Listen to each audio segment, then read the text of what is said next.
handed over the deed to my $2 million estate as a wedding gift, only to be told to eat in the kitchen like a hired help on Thanksgiving while my son-in-law's mother sat in my chair. That disrespect cost them absolutely everything. Please hit that subscribe button and turn on notifications if you can't stand ungrateful children. You do not want to miss how I taught them a brutal lesson. My name is Margaret, and if there is one thing you need to know about me, it's that I don't take kindly to being played. I spent 40 years in the cutthroat world of commercial real estate in Chicago. I clawed my way up from a secretary with holes in her shoes to the owner of one of the most prestigious development firms in the Midwest. I've dealt with sharks, con artists and liars in Italian suits, and I ate them all for breakfast. But I never thought the biggest snakes I'd ever encounter would be sleeping in the guest bedrooms of a house I paid for. Since my husband, Frank, passed away a decade ago, my blind spot was my only daughter, Tiffany. She was my princess, my mini-me, or so I thought. I gave her everything I never had growing up: private schools, a debt-free college education, cars, and a limitless credit card. When she married Kyle, a man who described himself as an entrepreneur but spent more time playing golf than closing deals, I kept my mouth shut. I wanted her to be happy. Last year, as a grand gesture for their 5th anniversary, I did something incredibly generous, or, as I see it now, incredibly stupid. I signed over the deed to my secondary estate in the Hamptons to them. It was a sprawling property with ocean views, a pool, and memories of simpler times. I told myself I was downsizing, that I didn't need 2 mansions, and that it would be a good nest egg for my grandchildren. Speaking of my grandkids, Leo and Mia are the lights of my life. Leo is 12, sharp as a tack, and Mia is 8, a little firecracker. They were the only reason I tolerated Kyle's arrogance and his constant business pitches. Asking for loans. The nightmare began on Thanksgiving, typically my favorite holiday. I drove up to the Hamptons from the city, my trunk loaded with gifts and a case of vintage Cabernet that cost more than Kyle's car. The drive was beautiful, the autumn leaves turning the world into gold and crimson. But I had a pit in my stomach. You know that intuition you get when the air pressure changes before a storm? That's what I felt. I pulled into the long driveway, admiring the landscaping I still paid the gardeners to maintain. The house looked magnificent, glowing with warm light against the gray November sky. I parked my Mercedes next to a beat-up sedan that I didn't recognize.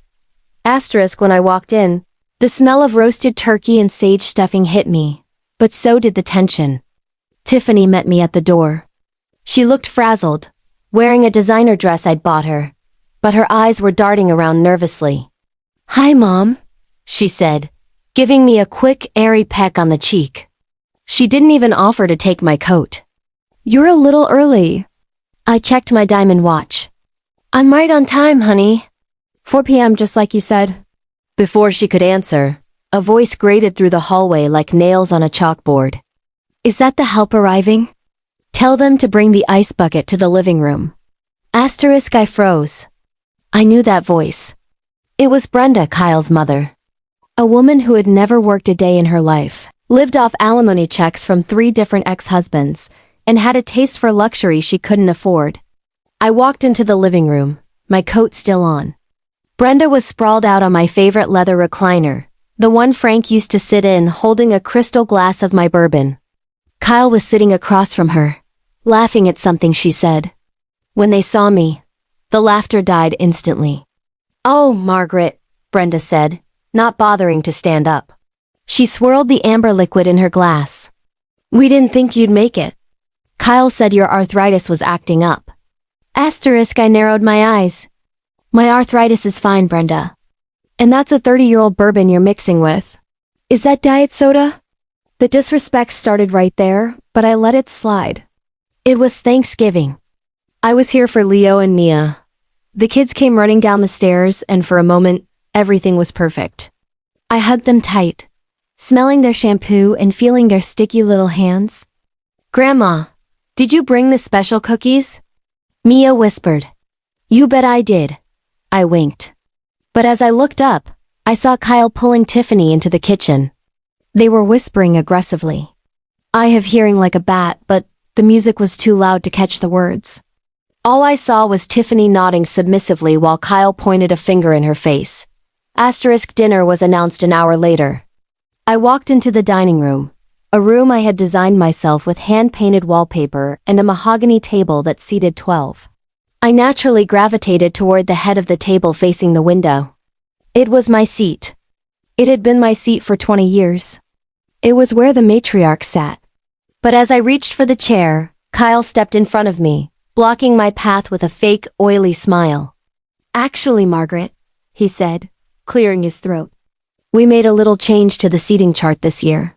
I looked at him, confused. "Change?" "There are only 6 of us, Kyle, plus the kids." "Right," he said, shifting his weight. "But Mom, Brenda has been having some back issues and she really needs the support of the head chair." "The cushions are better." I looked at Brenda. She was practically skipping over to the table, looking as spry as a spring chicken. She smirked at me as she slid into my seat, placing her napkin on her lap with a flourish. "Thanks, sweetie," she cooed at Kyle. "My sciatica is just killing me." "Okay," I said, my voice dropping an octave. "I'll sit on the side." "Well, about that." Tiffany chimed in from the doorway. She wouldn't meet my eyes. She was staring at the centerpiece like it was the most interesting thing in the world. "Mom, we invited a few of Kyle's potential investors last minute." "They're on their way. We need the main table for networking. It's a big opportunity for Kyle's crypto venture." "So where am I supposed to sit?" I asked, the temperature in the room dropping about 20 degrees. Tiffany pointed a manicured finger toward the swinging door that led to the kitchen. "We set up a cozy spot for you at the breakfast bar. It's quieter there. The kids will be eating in the playroom so you can have some peace." The silence that followed was deafening. I looked at my daughter. The girl I had nursed through fevers. The girl whose tears I had wiped when she got her heart broken. The girl I had handed a $2 million house to just 6 months ago. She was relegating me to the kitchen like I was the staff. "You want me to eat Thanksgiving dinner alone. In the kitchen?" I clarified, giving her one last chance to snap out of it. "Oh, stop being so dramatic, Margaret," Brenda called out from the head of the table, picking up a silver fork. "My silver fork. It's just one meal.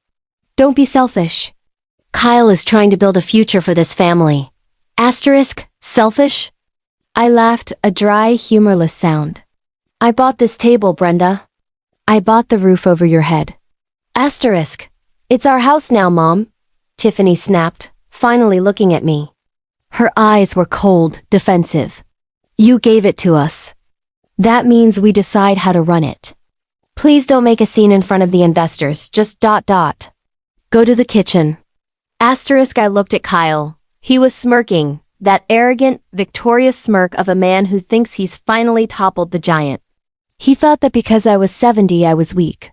He thought that because I loved them I was a doormat. I took a deep breath. I smoothed down my silk blouse. I picked up my purse. "Fine," I said calmly. "I'll go to the kitchen."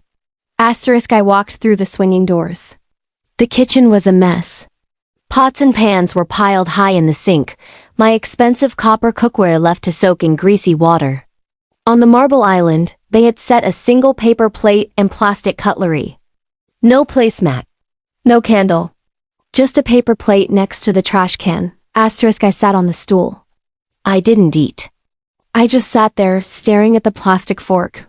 Through the door, I could hear the investors arriving.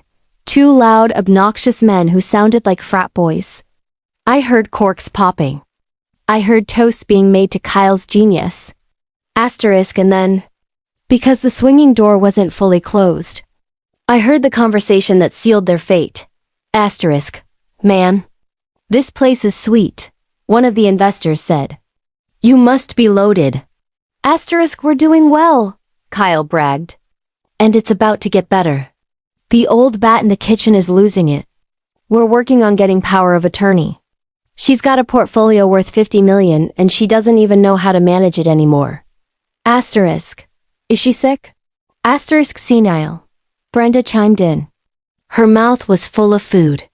Totally senile. She forgets everything. We're doing her a favor, really.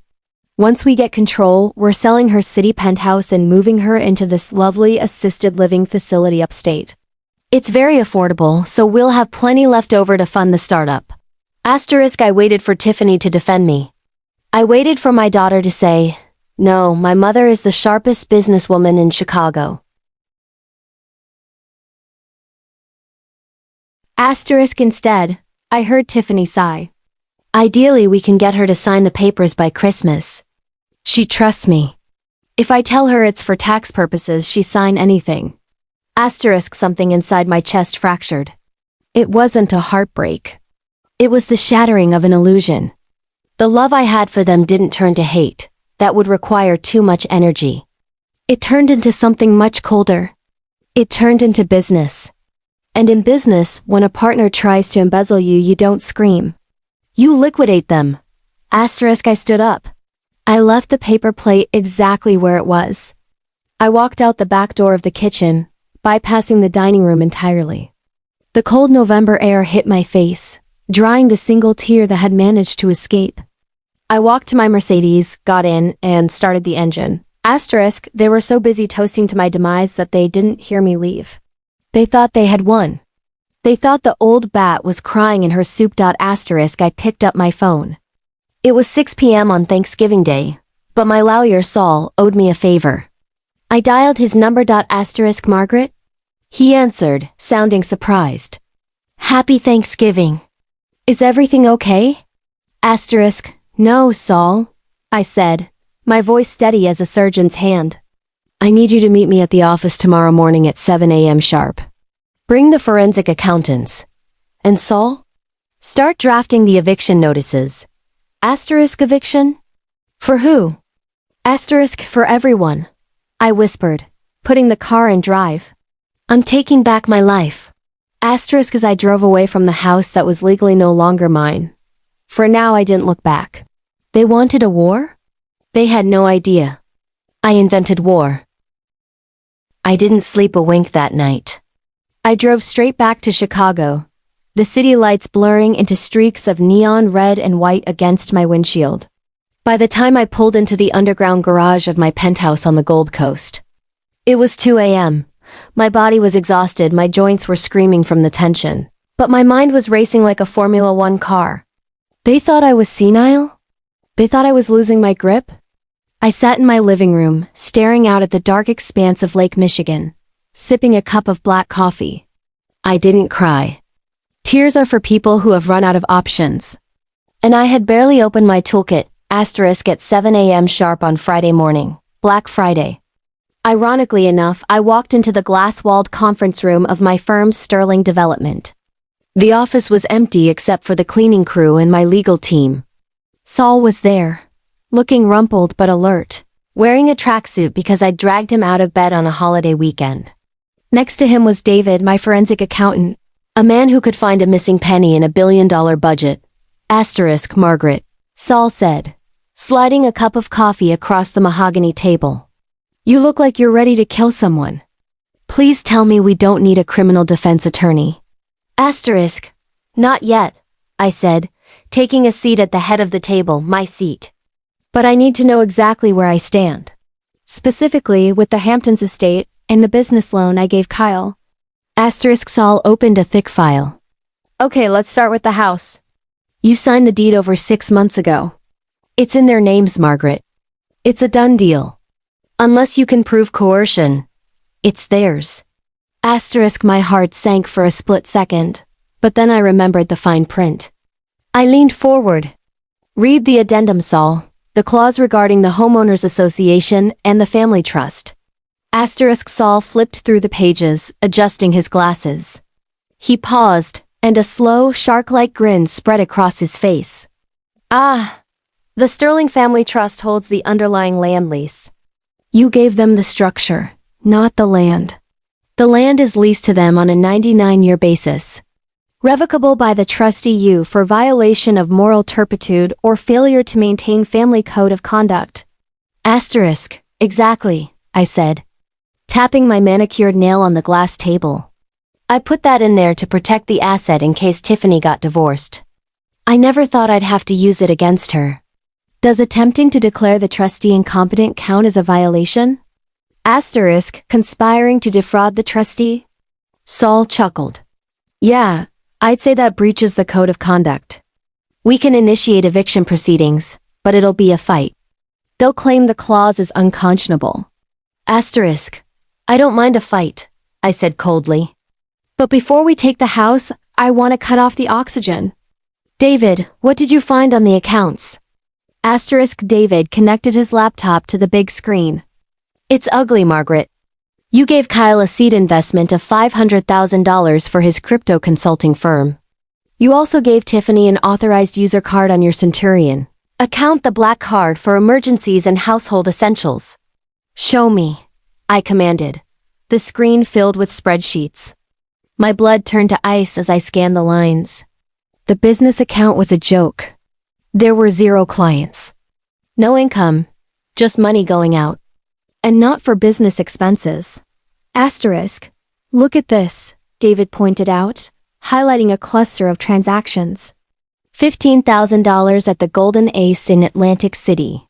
That's a casino. Another Batiameye at a luxury watch reseller. And here, this one is interesting. $5,000 a month to a nursing consultant named Dr. Arise Thorne. Asterisk. Who is Dr. Thorne? I asked. Asterisk. I looked him up, Saul interjected. He's a shady psychiatrist who lost his license in Florida and moved up here. He specializes in geriatric competency evaluations. Margaret, they're paying him to build a file on you. They're manufacturing a paper trail to prove you're mentally unfit. Asterisk, the realization hit me harder than the slap of disrespect at dinner. This wasn't just ungrateful children being bratty. This was a calculated conspiracy. My own daughter was using my money to pay a doctor to lock me away. Asterisk, and the black card? I asked, my voice barely a whisper. Asterisk David switched tabs. It's Black Friday, Margaret. The card is currently active. In the last 2 hours alone, there have been charges at Saks Fifth Avenue, Louis Vuitton, and Best Buy totaling over $45,000. Asterisk, I closed my eyes and pictured them. I could see Brenda strutting around the mall, probably buying ugly designer bags to impress her friends. I could see Tiffany buying gifts for the kids that I would ultimately be paying for. I could see Kyle buying himself the latest tech toys. They were binging on the carcass of my wealth while planning to bury me. Kill it, I said, opening my eyes. Excuse me? David asked. Asterisk. The card, I snapped. Report it stolen. Flag all transactions from the last 24 hours as fraudulent. And the business account. Freeze it. Call the bank and tell them the investor is exercising the clawback clause for mismanagement of funds. Drain it dry. Asterisk Saul looked at me with a mixture of fear and admiration. Margaret, if you report the card stolen while they are using it, that could get messy. Security might get involved. Asterisk. Good, I said, standing up and walking to the window to look down at the city I had conquered. Let it get messy. They wanted to treat me like a child. Fine, I'm putting them in a timeout. A very public, very embarrassing timeout. Asterisk. What about the eviction? Saul asked. Do you want me to file the notice? Asterisk. Not yet, I replied, turning back to them with a smile that didn't reach my eyes. I want them to come back to the city first. I want them to feel safe. I want them to think the card declining was just a glitch. And while they are panicking, I have one more stop to make. Asterisk. Where? Asterisk. To my own doctor, I said. Dr. Henderson. I've known him for 30 years. I'm going to get a full mental evaluation, voluntary, recorded, and notarized. I'm going to prove I'm the sanest person in this family. By the time that crook Dr. Thorne tries to testify against me, I'll have a fortress of medical evidence that says otherwise. Asterisk. I left the office around noon. My phone had been silent all morning, which meant they were too busy spending my money to call me. But at 12:45 p.m., just as I was stepping out of Dr. Henderson's office with a clean bill of health and a cognitive Score in the top 99th percentile for my age. My phone started buzzing. Tiffany calling. I let it go to voicemail. Asterisk Tiffany calling. Kyle calling. Brenda calling. Asterisk I got into my car and told my driver to take me to my favorite lunch spot. A quiet bistro where the waiters knew my name and didn't ask questions. I ordered a lobster salad and a glass of Chardonnay. I placed my phone on the table, face up, and watched the notifications roll in like a ticker tape of panic. Asterisk text from Tiffany. Mom, are you okay? The card isn't working at Saks. It's embarrassing. Call the bank ASAP. Asterisk text from Kyle. Margaret, there's a hold on the business account. I have payroll on Monday. We need to fix this. Asterisk text from Brenda. Unbelievable. They cut up the card in front of the whole store. Fix this now. Asterisk I took a sip of my wine, savoring the oaky flavor. They were scrambling. For the first time in their pampered lives, the magic money faucet had been turned off. They were stranded in a mall on the busiest shopping day of the year with carts full of merchandise they couldn't pay for. Asterisk. But the real cherry on top came about 10 minutes later. My phone rang again, but this time it wasn't family. It was a number I didn't recognize with a Hamptons area code. Asterisk, this is Margaret. I answered smooth as silk. Asterisk, Mrs. Sterling? This is Officer Miller from the East Hampton Police Department. A stern voice said. Yes, officer. How can I help you? Xing, we have a situation here at the local Best Buy. A Mr. Kyle Donovan is claiming that he has authorization to use a credit card that has been flagged as stolen. He's causing quite a disturbance. He says it's his mother-in-law's card. Asterisk I paused for a dramatic second.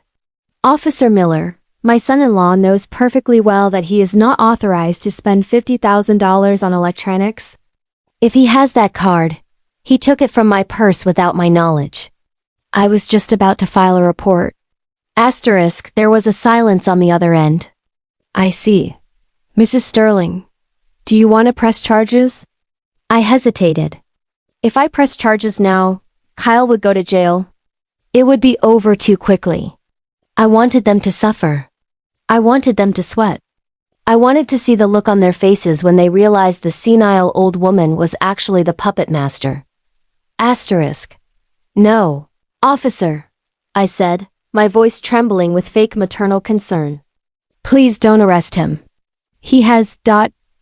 problems. Just confiscate the card and send him home. But please make sure he understands that he is not to leave town. I'll deal with him when I get back.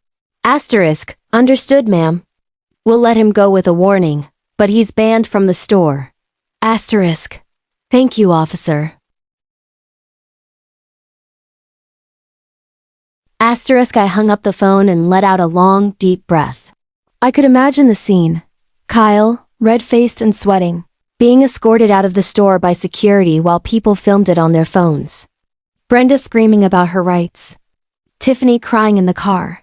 Asterisk, it was a good start. But it was only the appetizer. Asterisk I finished my lunch and paid the bill with my own perfectly functional black card. As I walked out into the crisp Chicago air, I decided it was time to make one more call. I needed to check on my investments. Specifically, the ones inside their house. Asterisk I dialed the number for the private security firm that monitored the alarm system at the Hamptons house. I paid the bill, so I had the master code. Asterisk, this is central monitoring. The operator said ... asterisk. Hi, this is Margaret Sterling. Account number 8842. I need you to do something for me remotely. Asterisk. Of course, Mrs. Sterling. What do you need? Asterisk. I need you to change the master code on the front gate and the main door. Reset it to a new number that I will give you. And I need you to disable all other user codes. Immediately. Asterisk. Certainly, but won't that lock out anyone currently residing there? Asterisk. Oh, don't worry, I said, a wicked smile touching my lips. They have keys. They just won't be able to drive their cars onto the property. They'll have to park on the street and walk. And if the alarm goes off when they use the key, well, just let it ring for a solid 10 minutes before you turn it off. We've been having some glitches, you know? Asterisk, I understand, ma'am. Consider it done. Asterisk, I hung up. They were driving back from the mall, humiliated and empty-handed, only to find out they were locked out of the driveway of their estate. Asterisk, the war had officially begun. And I was just getting warmed up. The silence of my penthouse weekend was bliss, interrupted only by the occasional vibration of my phone on the coffee table. I didn't answer a single call. Not when Tiffany called 14 times in a row. Not when Kyle left a voicemail that started with fake concern and ended with suppressed rage. And certainly not when Brenda sent a text in all caps claiming she was going to sue me for emotional distress, because they had to walk up the quarter-mile driveway in their high heels carrying shopping bags. According to the security logs, the alarm blared for a solid 15 minutes before they managed to get inside with the physical key, waking up the entire neighborhood. In the Hamptons, social standing is everything. Having the police show up because your alarm is screaming like a banshee is the kind of thing that gets you uninvited from the summer galas. I sipped my tea and smiled. The embarrassment was just the first course. Asterisk, by Sunday night, I knew they were back in Chicago. The GPS tracker on the Range Rover, which legally was still titled to my company, showed it parked in their driveway in Lincoln Park. They had fled the scene of their humiliation to regroup on their home turf.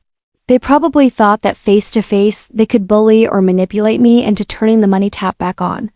They were counting on mommy being soft. They were counting on grandma wanting to keep the peace for the sake of the holidays. They were about to walk into a buzzsaw.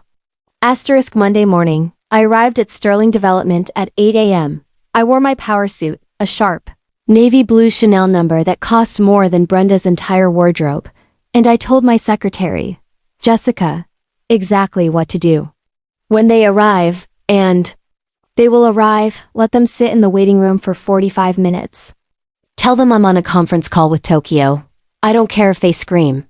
If they get too loud, call security. Asterisk, Jessica, who had been with me for 10 years and couldn't stand Kyle, smirked. With pleasure, Mrs. Sterling. Asterisk, sure enough, at 9:15 a.m. the circus arrived. I could hear Brenda's shrill voice through the soundproof glass.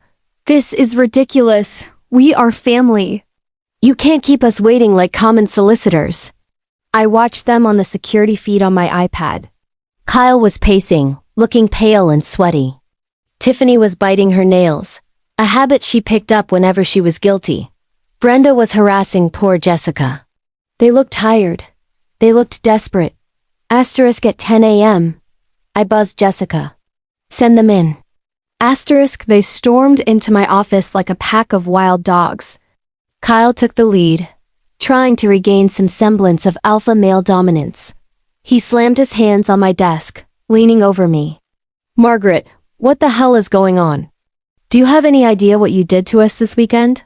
Asterisk, I didn't flinch. I didn't even look up from the document I was pretending to read.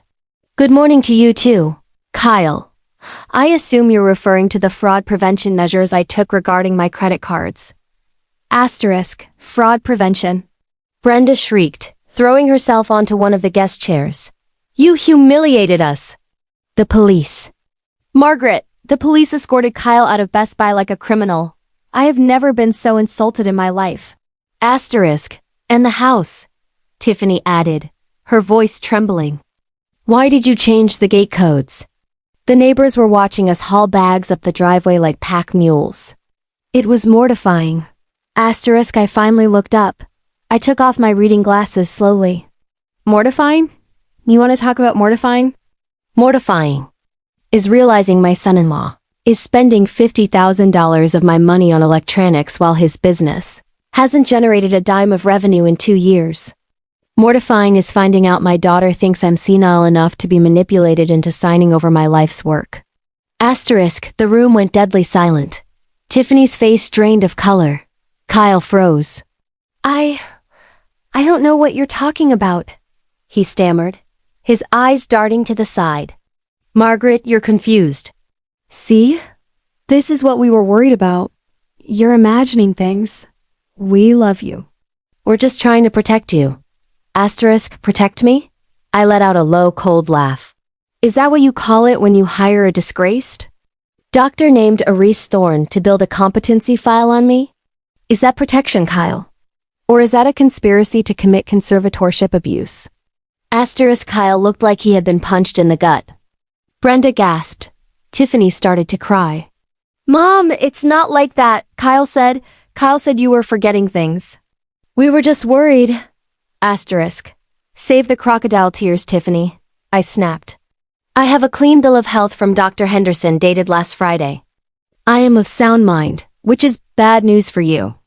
Because a sound mind knows exactly when to cut off the parasites. Kyle straightened up, adjusting his blazer. The panic in his eyes was shifting to anger. He realized the senile angle wasn't going to work today. Fine, you want to play hardball? Go ahead. But you can't just cut us off, Margaret. We have expenses. The kids have school fees. The mortgage on the Lincoln Park house. Ah, yes. The Lincoln Park house, I interrupted, leaning back in my leather chair. The one I gave you the down payment for. The one where the mortgage is currently 3 months overdue because you've been using the money for online gambling. Kyle's jaw dropped. How do you? I audited the accounts, Kyle. I know about the casino transfers. I know about the debts. I know everything. I stood up and walked around the desk, approaching them. They actually shrank back. You thought you could wait for me to die and take it all?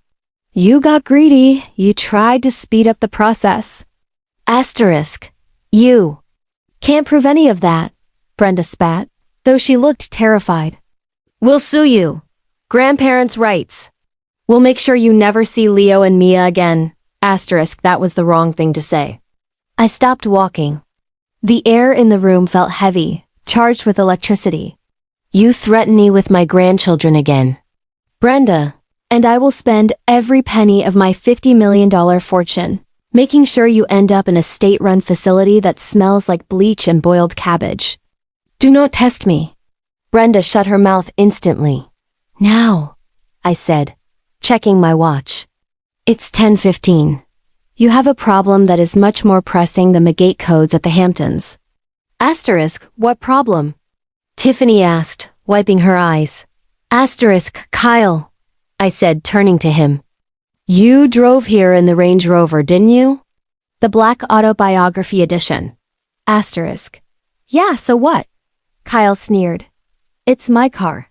Actually, I corrected him. It's a company car. Leased to Sterling Development for executive use. And since you are not, and never have been, an executive at this company, your use of it is discretionary. And I have revoked that discretion. You can't be serious. Kyle laughed nervously. You're going to take the car? How are we supposed to get home? I suggest Uber. I said. Because if you look out the window, you'll see that repo is a very ugly word. Kyle rushed to the floor-to-ceiling window that overlooked the street. No, he screamed. I walked over and stood next to him. Down on the street, a tow truck was already hooking up the shiny black SUV. A man in a jumpsuit was putting a boot on the rear tire just to be safe. That's my car, Kyle yelled, banging on the glass. Stop them. Margaret, tell them to stop. I can't, I said calmly. I already terminated the lease. It's out of my hands. Oh, and Tiffany? I canceled the lease on your Lexus too. They should be picking it up from your driveway right about now. I hope you didn't leave the car seats in there. Tiffany let out a wail of despair. Mom, the kids! How am I supposed to take them to school? You have legs, I said. Or you can get a job and buy a car like a normal person. I hear Starbucks is hiring. Kyle turned around, his face red with fury. He looked like he wanted to hit me, but he knew there were cameras. You old witch, he hissed. You think this is funny? You think you've won? You have no idea who you're messing with. I know things about this company. I have files, files. I raised an eyebrow. Kyle, you can't even figure out how to use the coffee machine in the break room. You don't have files, but I do. I have files on your tax evasion. I have files on the kickbacks you tried to get from my contractors. I have files on everything. Asterisk. I walked back to my desk and pressed the intercom button. Jessica, please have security escort my guests out.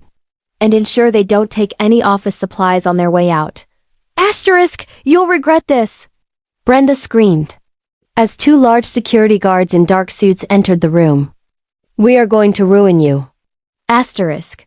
You already tried, I said, sitting down and picking up my pen. And you failed. Now, get out of my office before I add criminal trespassing to the list of your problems. Asterisk. They were dragged out, shouting and cursing. I watched them go, feeling a strange mixture of exhaustion and adrenaline. The car repossession was a solid physical blow. It stripped them of their status symbol.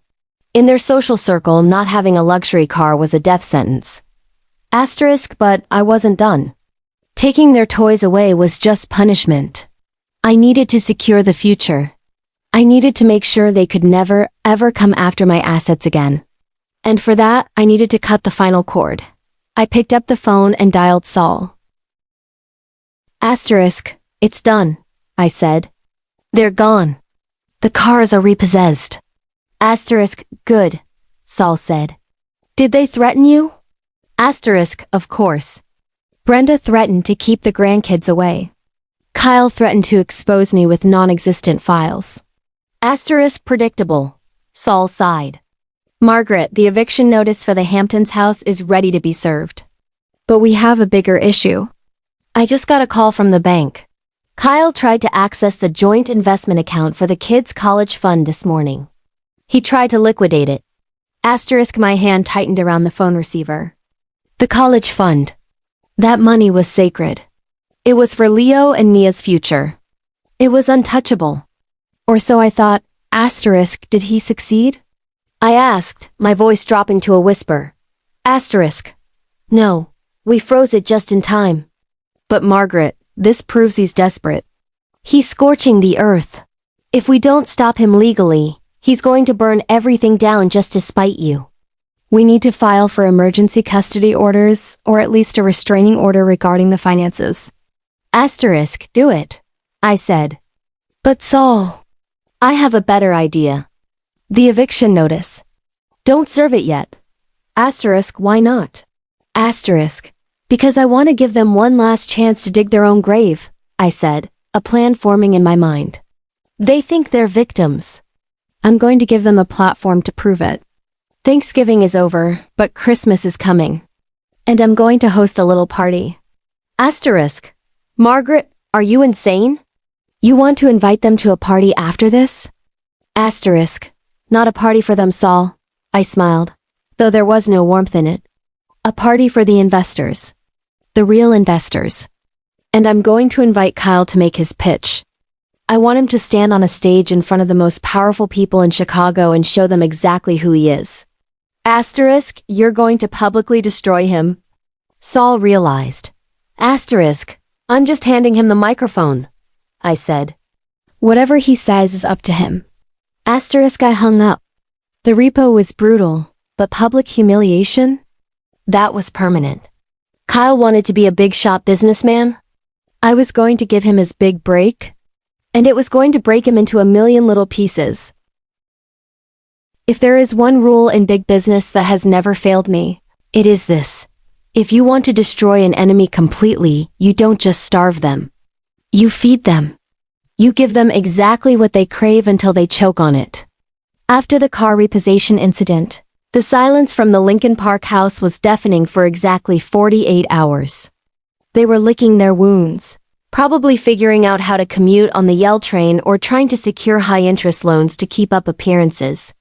But I knew Kyle. His ego was a balloon that had been punctured, and he was desperate for air. He wouldn't apologize, men like him are incapable of it, but he would be waiting for me to crack. He was banking on the grandma guilt. Asterisk. I let them sweat until Wednesday. Then, I made the move that would seal their fate. I didn't call Kyle. I called Tiffany. I knew she was the weak link. When she answered, her voice was tight, defensive. Hello? Asterisk. Tiffany, I said, my voice dripping with a manufactured warmth that would have won me an Oscar. It's Mom. Look, I've been doing a lot of thinking since Monday.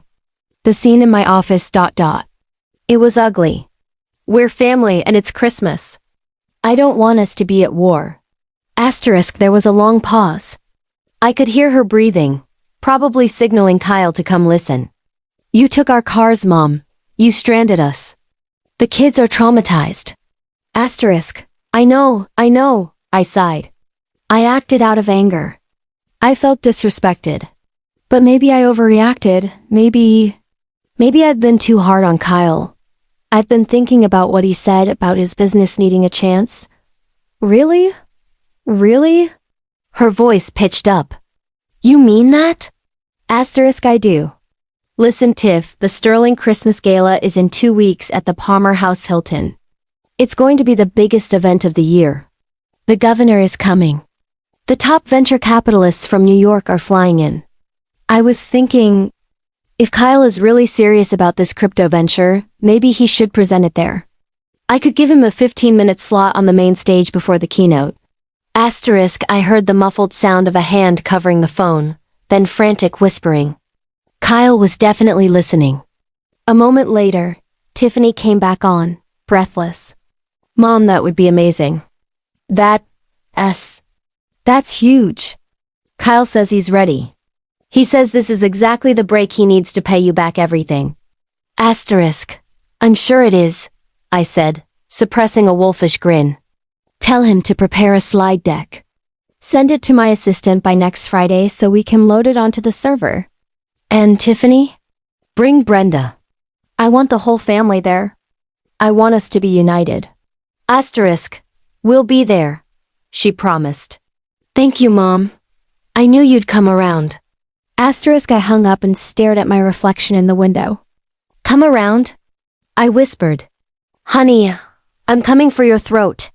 The next 2 weeks were a masterclass in deception. I instructed Saul to hold off on the eviction notices.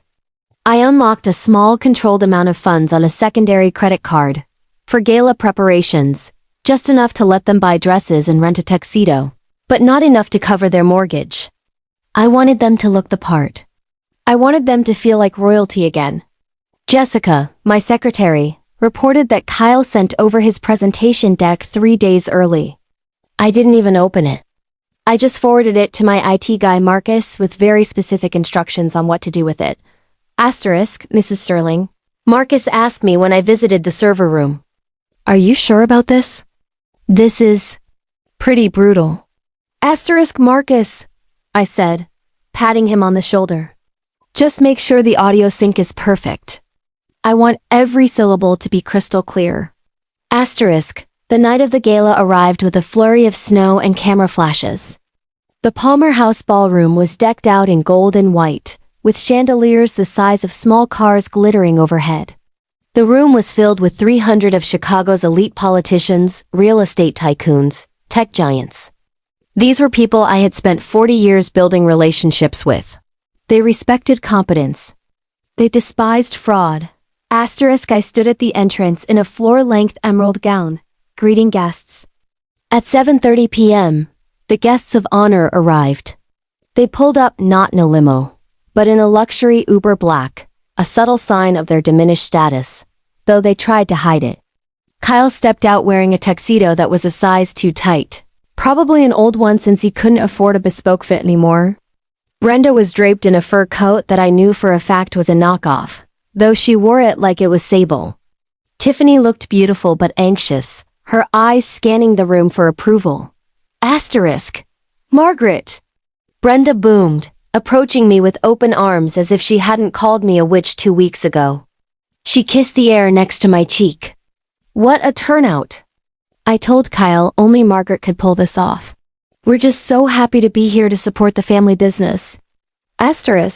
You look lovely, Brenda, I lied smoothly. The bar is open. Top shelf only tonight. Kyle walked up to me, adjusting his bow tie.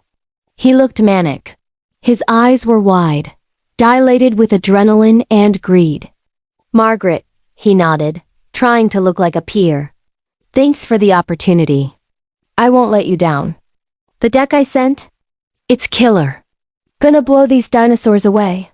Asterisk. I bet it will, Kyle, I said, placing a hand on his arm. I haven't watched it yet. I wanted to be surprised, but I trust you.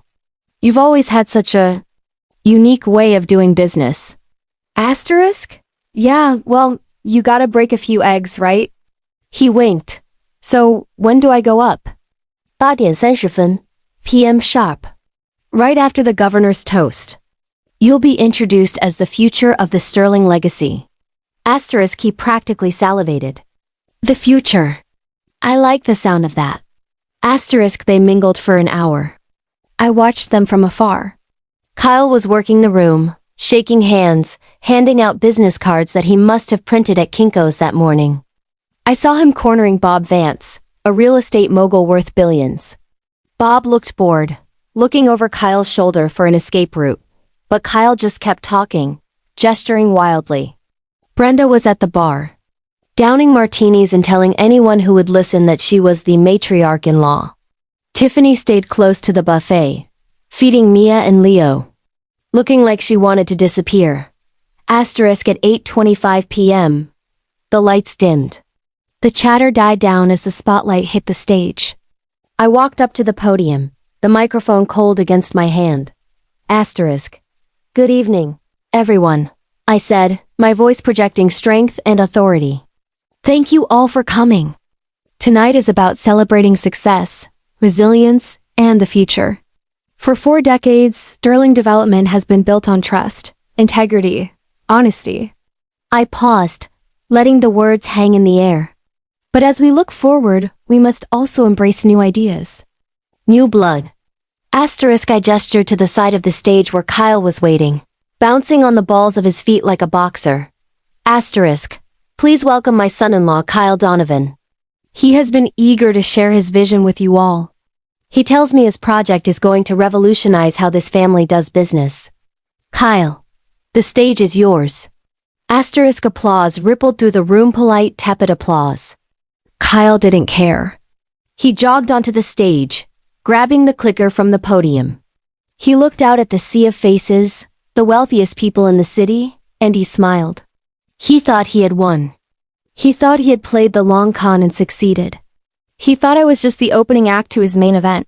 Asterisk, thank you, Margaret. Kyle boomed into the mic, his voice cracking slightly. And hello, Chicago! Who's ready to make some real money? A few people chuckled uncomfortably. I'm here to talk to you about crypto real estate synergy. Kyle started, pressing the button on the clicker. The old way of buying property is dead. We need to disrupt the narrative. Asterisk behind him, the massive LED screen flickered to life. But instead of the sleek title slide he had designed with the words Project Alpha, the screen showed something else. It was a video. Kyle didn't see it because his back was to the screen. He kept talking. Imagine a world where your deed is a token, where liquidity is instant. Asterisk, the audience gasped. A low murmur started in the front row and spread like wildfire to the back. Bob Vance dropped his fork. The governor adjusted his glasses, squinting at the screen. Asterisk on the screen. A grainy but high-definition video was playing. It was footage from a hidden camera inside a living room. The timestamp was from Thanksgiving Day. Asterisk, Kyle was still rambling. I'm asking for a seed round of $5 million. Small change for the potential upside. Asterisk behind him, on the giant screen, the video Kyle was sitting on my couch, holding a beer, laughing with Brenda. The audio from the video boomed through the ballroom speakers, drowning out the real Kyle. Asterisk. She's a senile old bat, the video Kyle said, his voice crisp and clear. We just need to get her to sign the power of attorney. Once we have that, we dump her in a home and liquidate the assets. I've already got the paperwork ready. Asterisk, real Kyle froze. He stopped mid-sentence. He heard his own voice, but he wasn't speaking. Asterisk. She trusts Tiffany. The voice of video Brenda chimed in on the screen. Just tell her it's for taxes. She's too stupid to check. Asterisk, the ballroom went silent. Absolute tomb-like silence. Asterisk, Kyle slowly turned around. He looked up at the massive screen just as the video cut to a split screen. On the left, a bank statement showing a $15,000 transfer to the Golden Ace Casino. On the right, a text message thread from Kyle to a contact named Vegas Vinny that read, "Don't worry about the debt, bro. My mother-in-law is a cash cow. I'll have your money by Christmas." Kyle stood there, the clicker shaking in his hand. He looked small. He looked like a bug under a microscope. He turned back to the audience, his face pale as a sheet. This is a mistake. He stammered into the microphone. This is deep fake. Margaret, turn it off. I stepped out from the shadows of the wing, holding a glass of champagne. I didn't walk to the podium. I just stood there looking at him. I didn't say a word. I didn't have to. The investors were looking at him with pure disgust. The governor was signaling his security detail. Tech glitch. Kyle yelled, sweat pouring down his face. It's a hack. Someone hacked the system. Then, the video changed one last time. It was a simple PDF document. A medical report from Dr. Henderson. Patient, Margaret Sterling. Diagnosis: cognitively superior. No signs of decline. Below it, a letter from the bank. Foreclosure notice. Default on Lincoln Park mortgage. I slowly walked up the stairs to the stage. Kyle backed away from me as if I were holding a knife. I reached out and gently took the microphone from his trembling hand. Ladies and gentlemen, I said, my voice calm and deadly. It appears my son-in-law's presentation has transparency issues. Sterling Development does not partner with fraud. We expose it. I looked at Kyle. Get off my stage. Kyle looked at Brenda in the crowd. She had fainted, or was pretending to. Tiffany was sobbing into her hands. You set me up, Kyle whispered, his voice broken. No. Kyle, I whispered back so only he could hear. I just turned on the lights. You did the rest yourself. Security guards, real ones, not hotel staff, marched onto the stage. Mr. Donovan? The lead guard said. We need to escort you off the premises. And there are some officers from the Chicago PD waiting in the lobby who would like to have a word about check fraud. The crowd watched in stunned silence as Kyle was led away. He didn't fight. He just slumped, defeated. I turned back to the audience. My apologies for the interruption. Please enjoy the dessert course. It's a lovely creme brulee. I walked off the stage to thunderous applause. They weren't clapping for the business. They were clapping for the execution. But as I walked past the sobbing Tiffany, I knew the night wasn't over. Kyle was finished. But the family reckoning was just beginning. The applause eventually died down, but the buzz in the room didn't. If anything, it intensified. In the high-stakes world of Chicago business, witnessing a public execution is rare, but seeing the executioner serve dessert immediately afterward is legendary. I spent the rest of the evening accepting handshakes from competitors who looked at me with a newfound terror in their eyes. They weren't just congratulating me on a successful gala. They were acknowledging that Margaret Sterling was not a woman to be crossed. Brilliant move, Bob Vance whispered to me as he grabbed his coat. Remind me never to get on your bad side. I just clinked my glass against his. Just pay your invoices on time, Bob, that's all I ask. While the ballroom was still glowing with the aftermath of my victory, the real drama was unfolding in the hotel lobby. I found Tiffany sitting on a velvet bench near the elevators, her mascara running in black streaks down her face. She was alone. Brenda had apparently recovered from her fainting spell, the moment the paramedics mentioned insurance copays and had bolted out the side door. Kyle was currently being processed at the precinct. I walked over to my daughter. I didn't sit down. I stood over her, casting a long shadow. Where are the children? I asked. Tiffany looked up, her eyes red and swollen. The nanny took them home. Mom. How could you? How could you do that to us in front of everyone? Kyle is... He's in jail. Asterisk. Kyle is where he belongs, I said, my voice devoid of sympathy. He committed check fraud. He attempted to defraud a senior citizen me. He embezzled funds. The police have been building a case for weeks. I just gave them the location for the arrest. Asterisk, but he's my husband. Tiffany wailed, attracting the attention of a passing bellhop. And you destroyed him.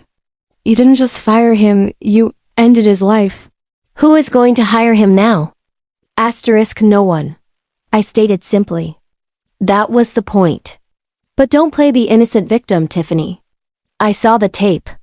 I saw you nodding along when he called me a senile old bat. I heard you agree to put me in a home. You were ready to lock me away to get your hands on my money.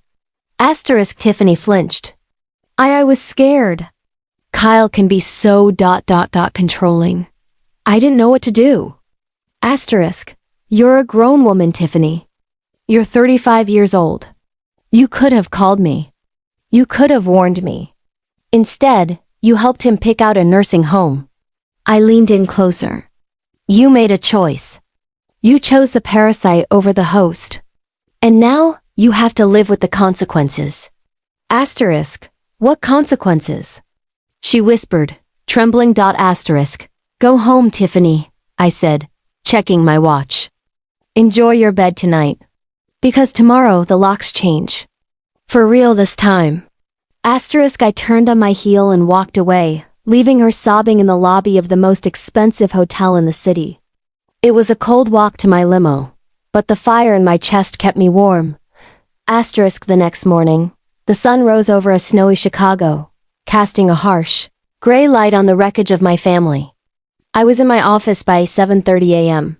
Saul was already there, looking grim but satisfied. Asterisk, update. I commanded as I poured my coffee. Asterisk, Kyle made bail. Saul said, flipping through a file. His mother, Brenda, put up her jewelry as collateral. Turns out, most of it was cubic zirconia, so she had to sign over the title to her 2015 Cadillac to cover the rest. He's out, but he's tagged. He can't leave the state. Asterisk, and the foreclosure? Asterisk, the bank moved fast after seeing the news. They accelerated the process on the Lincoln Park house. The eviction notice is being served at noon today. The sheriff will be there to ensure they vacate. It's a standard procedure, but given who they are, it's going to be a spectacle. Asterisk, good, I said. I want to be there. Asterisk, Margaret's, Saul warned. Is that wise? It's going to be emotional. The kids... Asterisk, the kids need to see that bad actions have outcomes, I interrupted. Though a pang of guilt hit me when I thought of Leo and Mia. I won't let them end up on the street. Saul, but I need to break Tiffany completely. I need her to hit rock bottom so she can finally leave him. If I save her now, she go right back to him. Asterisk, at 11:45 a.m., my driver parked my sedan across the street from the Lincoln Park house. It was a beautiful Victorian home I had helped them buy 5 years ago. Now it looked neglected. The lawn was overgrown, and trash cans were overflowing. Asterisk, at noon sharp, 2 sheriff's vehicles pulled up. The deputies walked to the door and knocked. I rolled down my window just an inch to hear. Asterisk, I heard shouting. I heard Kyle's voice, shrill and desperate. You can't do this. My lawyer is on the phone. This is illegal. Asterisk, then I saw them. Kyle was dragged out first, still wearing the tuxedo pants from the night before and a dirty t-shirt. He was fighting the deputies, screaming about squatters' rights. Then came Brenda, clutching a box of her belongings, screaming at the neighbors who had come out to watch. Asterisk. Don't look at me. She shrieked at Mrs. Gable, the sweet old lady next door. We are victims of a conspiracy. Margaret Sterling is a devil. Asterisk, Mrs. Gable just sipped her tea on her porch and waved. I had sent Mrs. Gable a very nice fruit basket that morning with a note apologizing for the upcoming noise. Asterisk, finally, Tiffany came out. She was holding Mia's hand and carrying Leo's backpack. She looked broken. She wasn't fighting.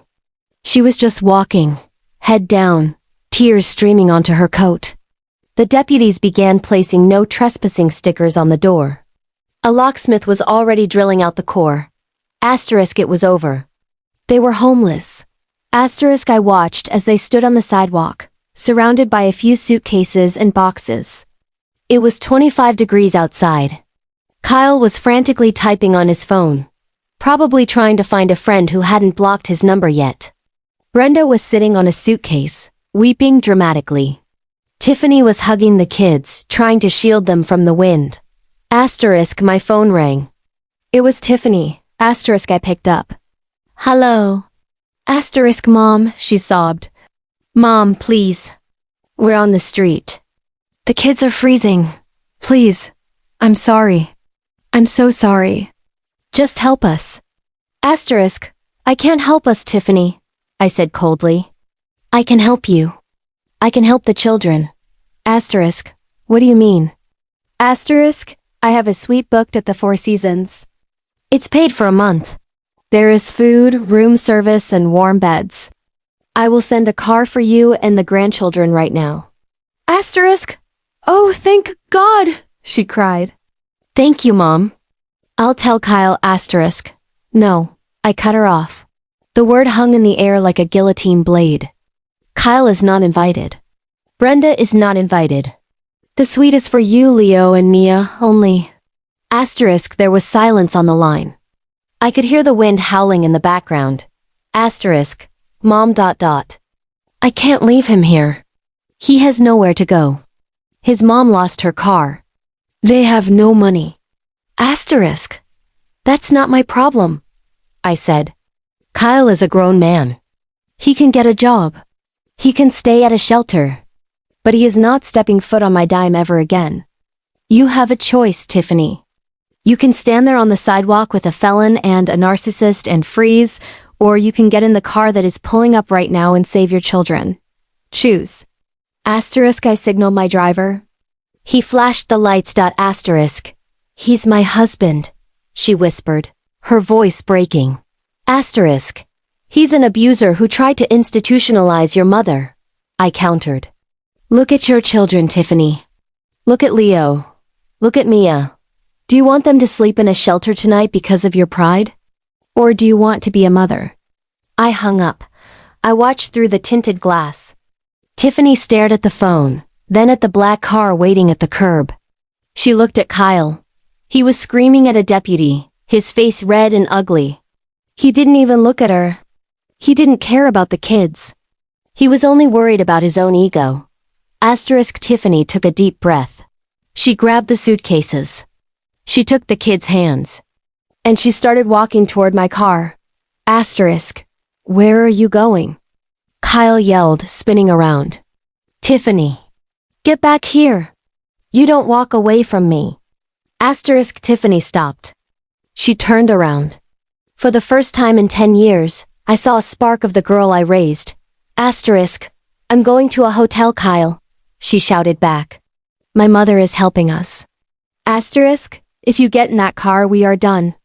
Kyle threatened, pointing a finger at her. You hear me? I will divorce you. Asterisk. Good. Tiffany screamed. Do it.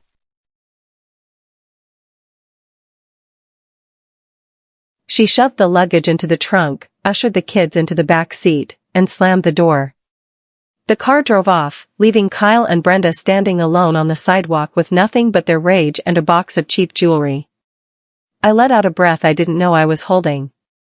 Phase 1 of the rescue was complete. But the war wasn't over. Breaking them up was the easy part. Keeping them apart, and ensuring Kyle got what he truly deserved, was the finale.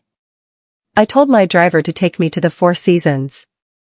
I needed to have a very serious conversation with my daughter. She thought she was safe because she had left him. She was wrong. She was only safe if she agreed to my terms. And my terms were going to be absolute. I arrived at the hotel suite 10 minutes after they did. The kids were already ordering hot chocolate from room service, looking relieved to be out of the cold. Tiffany was sitting on the edge of the bed, staring at the wall. Mom, she said when I walked in. She looked like she wanted a hug. I stayed near the door. Don't get comfortable, Tiffany. She looked up, confused. What? But you said. I said the room is paid for a month, I said, placing a thick manila envelope on the table. But after that month, you are on your own. Unless. Unless what? Unless you sign this, I tapped the envelope. It's a confession.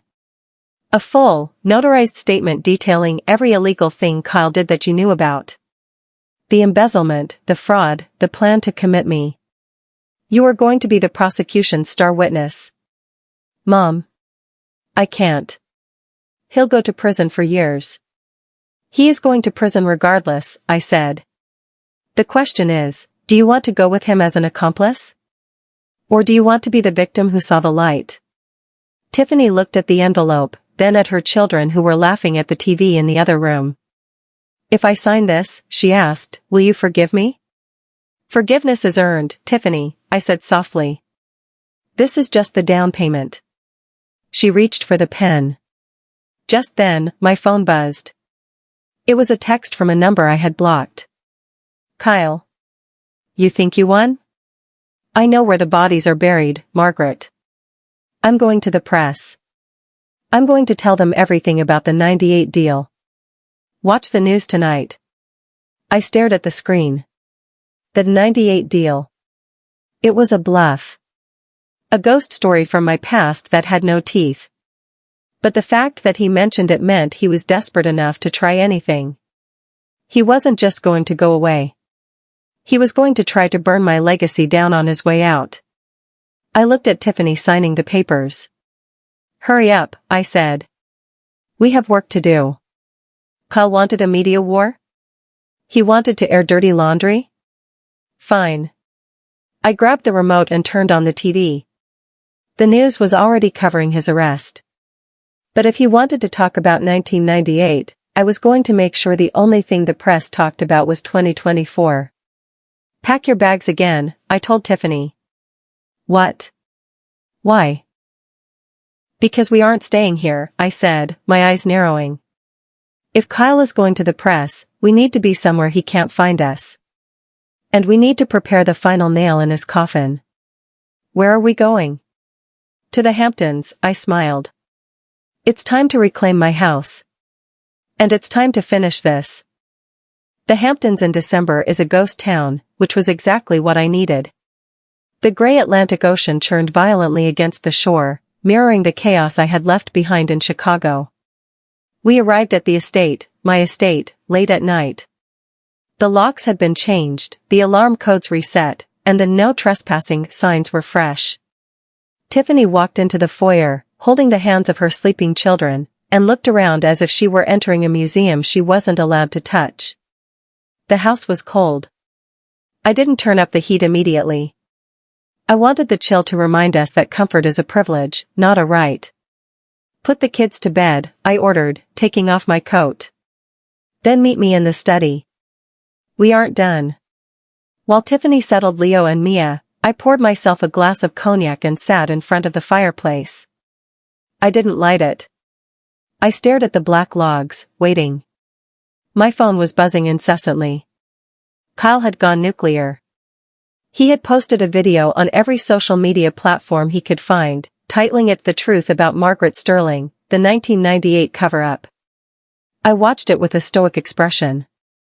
He was sitting in what looked like a cheap motel room, looking disheveled, waving a stack of papers. She built her empire on lies. Kyle screamed into the camera, his eyes manic. This document proves she bribed city officials in '98 to get the zoning permits for the Skyline Tower. She's a criminal. I'm taking this to the feds in the morning. I took a sip of cognac. Poor, stupid Kyle. He had found the red folder. I had planted that folder in my digital archives 10 years ago as a honeypot for corporate spies. The bribes he was referencing were actually charitable donations to the policeman's benevolent fund, fully declared and tax-deductible. The zoning permits were public record. He was waving around proof of my philanthropy and calling it a crime. But the public didn't know that yet. The comments section was filling up with hate. Eat the rich. Lock her up. Tiffany walked into the study, looking pale.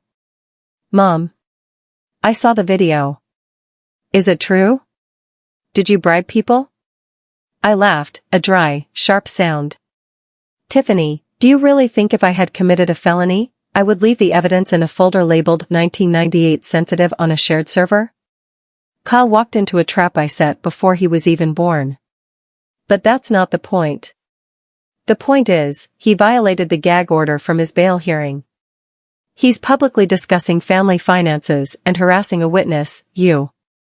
So what do? She asked, sitting on the edge of the sofa. We wait, I said. He's desperate. He's in a motel in New Jersey, according to the background of his video. He's out of money. He thinks this video is his golden ticket. He thinks I'm going to call him and offer a settlement to shut him up. He's expecting a payday. Will you? I'm going to offer him something, I smiled, the firelight finally reflecting in my eyes as I struck a match. I'm going to offer him a meeting. I picked up my phone and sent a text to Kyle.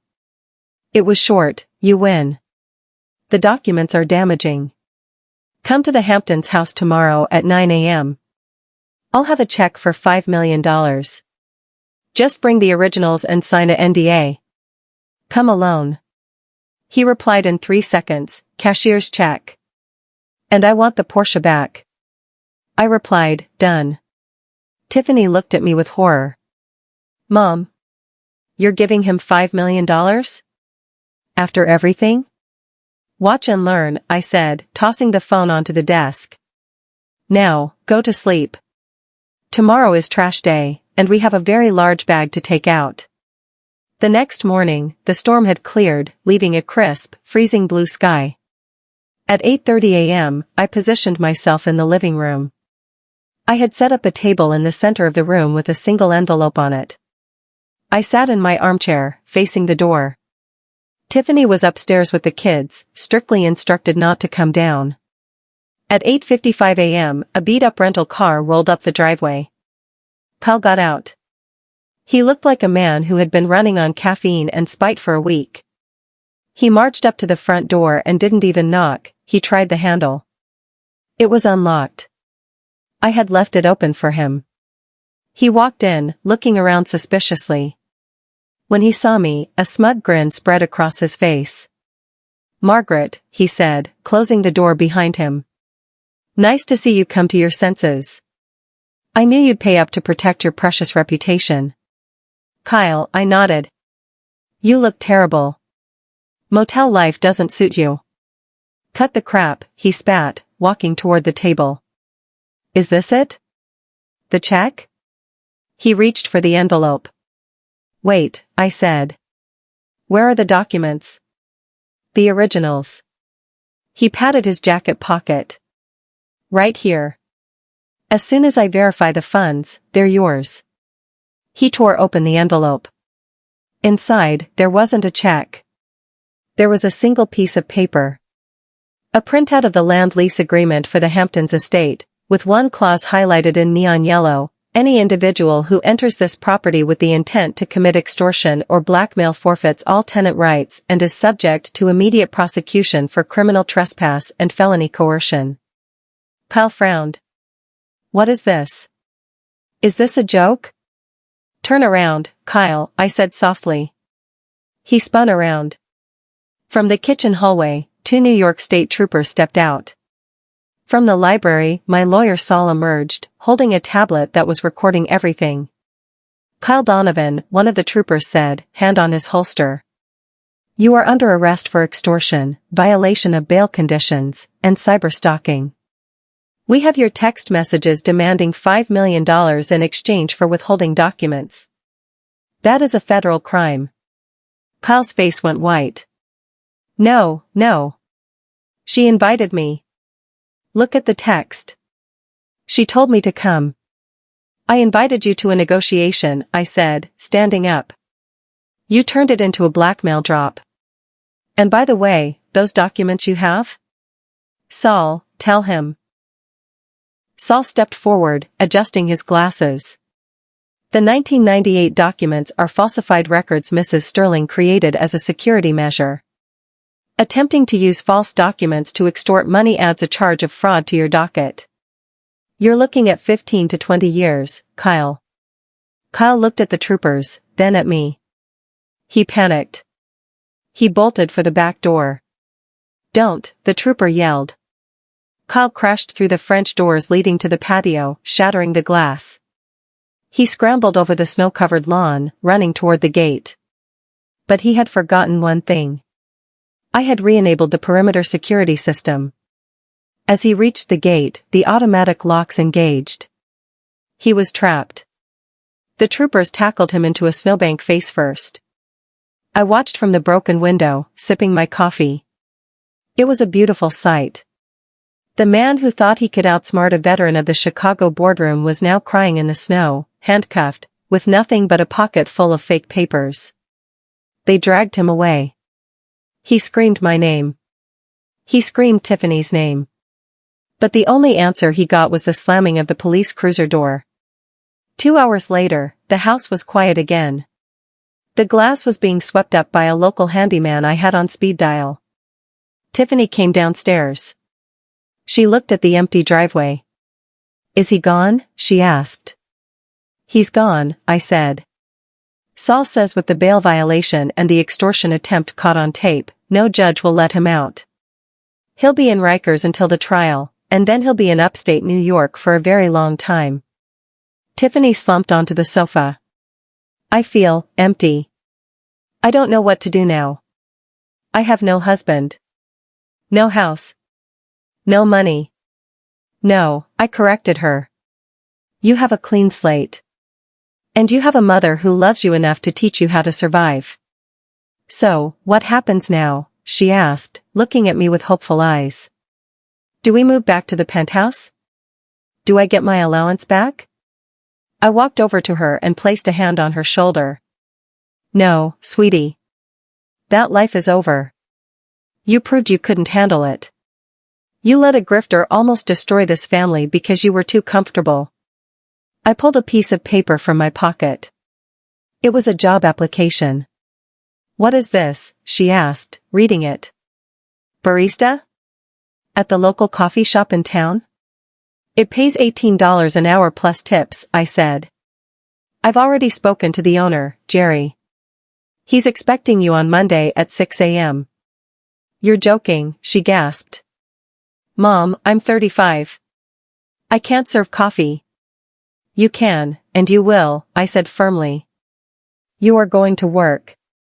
You are going to pay rent. I'll give you a discount on the guest cottage here, but you will pay rent. You are going to learn the value of $1 so that no man can ever dazzle you with fool's gold again. And if I refuse? Then you can go join Brenda, I said. Last I heard, she was trying to sell her fake furs at a pawn shop in Queens. She has a futon you can sleep on. Tiffany looked at the application. Tears welled up in her eyes, but they weren't tears of manipulation this time. They were tears of realization. She looked at the stairs where her children were sleeping. Okay, she whispered. Okay. I'll take the job. Good, I said. Now, go get cleaned up. You have a shift on Monday. 6 months passed. The spring in the Hamptons was lovely. The flowers were blooming, and the air smelled of salt and money. I sat on my patio, reading the Wall Street Journal. There was a small article on page 6, Kyle Donovan sentenced to 12 years for extortion and fraud. I circled it with a red pen and smiled. I looked toward the guest cottage. Tiffany was walking out, wearing her uniform. She looked tired, but she looked stronger. She had lost the vacant, pampered look she used to have. She was tired because she was working. She was raising her kids. She was becoming the woman I always hoped she would be. My phone rang. It was Brenda. She called once a month from a blocked number, begging for money. Margaret, please, she whined on the voicemail. I'm living in a basement. I have arthritis. Just a few thousand. For the grandkids' sake. I pressed the delete button without listening to the rest. I took a sip of my iced tea and looked out at the ocean. They tried to bury me. They tried to take my throne. But they forgot that you don't attack the queen unless you're sure you can kill her. And I am very much alive. I stood up and walked to the edge of the balcony. Down on the beach, Leo and Mia were building a sandcastle. They were laughing. They were safe. The empire was secure. I had cleaned house. I had taken out the trash. And now, finally, I could enjoy my retirement. But I kept my phone on. Just in case anyone else wanted to try me. After all, business is business, and I'm always open for a challenge.